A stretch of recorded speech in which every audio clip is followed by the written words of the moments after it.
What is going on, guys? DBG here, and in this video I am going to be going over basically telling you guys what I believe is by far the best squad you can buy in NBA 2K20 MyTEAM. Like, this squad is unbelievable, and you're gonna see it in the highlights. So basically, I've been kind of just playing with this squad on and off, trying to get some wins. I'm trying to grind 12-0, and obviously I can't get out of this, but I think I'm something like 8-0 right now on PC. So it shouldn't be too long until I'm able to get the Amari Stoudemire, assuming that I win games, and using this squad, I don't think it's too much of a problem. In the game where I used them in the highlights, I came up against a guy who had Amari, he had Serge Ibaka, he had Jason Richardson Pink Diamond, not fully evoed obviously. I'm trying to think who else he had. He had J.R. Smith, he had Steve Francis as well, who's the best point guard in this game, arguably. Maybe Penny, but I'm not sure anyone's used Penny, but Steve Francis is unbelievable. And still, even with those players, I absolutely destroyed this guy with this squad. And this team is just unbelievable. At the point guard position, this is the one position that I'm kind of like a little bit iffy on. There's definitely a lot of players you could choose, and a lot of it's personal preference. So we have John Stockton at the 1, or John Stockton starting. Off the bench, we've got Stephon Marbury. And then rounding off as like a third string point guard is Sidney Moncrief. So I would always advise you guys to run with 3 point guards. So Stockton and Marbury, I think, are the best two. I talked about them in my most overpowered players squad. So Stockton and Marbury both shoot the ball really well. They're both really fast. They both are okay defenders as far as I know. I know Stockton's stats are unbelievable, but he is that little bit small, and he can't really do anything when he ends up getting switched in screens. And that's kind of a tactic that I've started using a lot. I've started using a lot of attacking from one of the wings, running with a screen, swinging it back across, running a pick and roll again, trying to force a switch, and then abusing point guards. That seems to be something that works quite well, and Stockton's nowhere near as good as Moncrief or Marbury for that. Moncrief's there purely for defensive reasons. 5 defensive Hall of Fame badges and Hall of Fame defensive leader. I don't know if I really want to keep, like, Moncrief's good, but there's so many other point guards you can choose. I just think he fills a niche quite well. But Darrell Armstrong could be great to use if you want a really similar player to John Stockton and Stephon Marbury. Or also, Jim Paxson fully upgraded is a really, really nice card. Not a lot of people know about him. And Earl Monroe and Kenny Smith are obviously good cards. And if you want just an out-and-out passing point guard, you can't go wrong with someone like Charlie Ward, a gold defensive leader and gold floor general. So these 3 guys I think work really well. As my 2 guards, I run with Brandon Roy. I run with J.R. Smith. And then one of the last people off the bench is Latrell Sprewell. So there is one guy I'm kind of a bit iffy on J.R. Brandon Roy, without doubt, deserves a spot on the team because his stats are just everything about him is unreal. Like 23 gold badges, he's got gold chase down artist, which isn't actually that important. I don't know why I picked that one out. Range extender is a massive one. Quick first step is huge as well. Unfortunately, he does not have quick draw. Got a good 3-point shot though, great mid-range shot and great driving dunk. He speed boost as well. The reason why quick draw is not that important is he has T-Max release, which is money. J.R. Smith, surprisingly enough, I don't think he has quick draw. He just comes with 6 Hall of Fame badges. He has range extender, which is good. He actually has quick draw. I don't know why I thought he didn't have it. But yeah, 6 Hall of Fame badges is definitely good. Catch and shoot, volume shooter, difficult shots. Oh, he has Hall of Fame difficult shots. Did they upgrade his Hall of Fame badges? Did they upgrade? I don't remember him having this many Hall of Fame badges. I could have been completely wrong. No, they changed them. They upgraded them. Because I'm looking on 2K20 Central now, and it says here he has 1 Hall of Fame badge. And now, when I check in the badges, he has 6. So I'm going to check MTDB, because they're normally a little bit more up to date than 2K20 Central. No offense, 2K20 Central is a 10 times better site, but no, 6 Hall of Fame badges. Maybe I'm wrong. But really nice shooter, really good card, and definitely someone that isn't bad at all. But a card that I do really like is this guy right here. It is Darrell Griffith, who I do really like. He's got quite a fast release, dunks the ball really well, and a good 3-ball. But I really like Junior Bridgman. Bridgman's release is really good. 6'5", so I wouldn't play him at small forward, but I definitely wouldn't mind playing him at the 2. He's only got 1 Hall of Fame badge though. Quick first step is really good. And he's also got gold downhill. And I'm pretty sure he's either got quick draw or a really good release. He doesn't have quick draw, really. His release feels so fast. He's got the like amateur release, the George Mikan / Rudy Tomjanovic release. But no, he's a fantastic card. At the small forward position, I actually run a 2 guard starting, and I put Kobe in there. And then off the bench, I run with Lou Hudson. So Kobe Bryant is unbelievable. This is still this is my one of my go-to guys. Obviously, there are 2 significantly better players to run everything through, and point guards are the kind of meta of this game. They are the best players in this game in general a lot of the time, because they're just so quick. But he's got volume shooter and Hall of Fame difficult shots. He has got range extender and quick draw. Defensive leader gold is huge, +3 to all defensive stats, and he's just so money.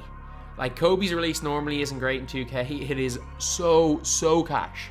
And then Lou Hudson. Lou Hudson is a player who got upgraded. He went from a 94 overall diamond to a 95 overall diamond. He's got 3 Hall of Fame badges, difficult shots, fancy footwork, and volume shooter. He has got steady shooter. I'm pretty sure he's got quick draw as well. He's got quick first step anyway, flexible release, and quick draw. Yep. He's got a 91 mid-range, or open shot 3, 95 mid. His open shot 3 went up from 86 to a 91, which is massive. Like, he got upgraded big time. Can also speed boost, good passer.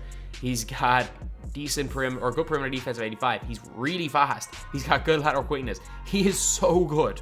Like, I know he's 6'5" and he's a little bit small. Maybe you could argue using J.R. Smith at the 3 and Hudson at the 2. And he's just better than Daryl Griffith, who's a little bit smaller, and also better than Junior Bridgman. He is actually class. Like, he was good before the upgrade. He is really good after the upgrade. And now we're on to the power forwards. So actually, I'm going to leave the power forwards till the end. We're going to go on to the centers first. So the centers that I'm going to be running in this squad, first of all, we are going to be putting in Rick Smits, and then we are putting in George Mikan. 2 completely different centers. So Rick Smits is our giant. So you always need a giant. You need a giant somewhere. Whether it's Mirsan at the end of your bench or someone like Rick Smits starting, you need one of the giants of the game, which are 7'4" plus players, or 7'3" plus. Boban is kind of like my cutoff point for the giants, with good bat or with intimidator, defensive leader, badges like that. Rim protector is a huge one to have, and so is, where is it? Back 10 Punisher. That is huge. That's the reason why Mirsan's so OP. That's the reason why Rick Smits is so OP. Rick Smits is money for mid though, so which is why I have him in over Mirsan. Even though his block range is not as good, he's huge, so it doesn't really matter. He's also way faster than Mirsan. And also 92 strength, you cannot go wrong with that. Mikan is like the perfect might style center. He's got a good 3-ball, great release, good mid-range shot, can play some defense. He's not that slow. And even though he's only 6'10", which isn't great, he does get beaten for rebounds. He does come with Intimidator Gold, which is massive. Intimidator is huge because if you're not particularly tall, you kind of need that because you're not going to be blocking too many shots. And last up is kind of like my power forward / center. I like to put in Christian Laettner for the reason that I like to have a stretch 4/5. If there becomes a better stretch 5, which there probably will be very soon, or a better stretch 4 that is tall, as in like 6'10" plus, I will be won't be using Laettner anymore. But he's 6'11", shoots the ball really well, can block shots, not particularly fast, but can get boards as well. Like, he's not too bad at all, doesn't play that many minutes. And then the power forwards are the stars. These guys are the guys that, when things go wrong, they're going to carry me. It is Xavier McDaniel and Jerome Kersey. So the X-Man, the pink diamond card that everyone wants. Good 3-ball, good mid-range, great mid-range shot, great dunk. He's got a great block. He's a jack of all trades and a master of pretty much all of them. No quick first step, but he still burns people. Ball handling leaves a bit to be desired, but no, he's a monster. He is an absolute monster. But Jerome Kersey, this guy, this is the guy. This is the most unguardable player in the game. If they gave him quick first step, you could argue this is an end game card already. This guy is almost unguardable. Like, imagine if you could play him at point guard like you could in 2K19. It'd be crazy. But he's got Open shot 3, really good release. He's got quick draw, driving dunks 95, ball handling's 86. Unbelievable, like all of his stats, some of the best stats in the game. And he has no Hall of Fame badges, but he's still broken. That's how good he is. So anyway, that's the team. I've been waffling for about 10 minutes at this stage. Now let's go on to the highlights, and you'll just see how good this team actually is.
So anyway, that's the video. This is my favorite team in my team.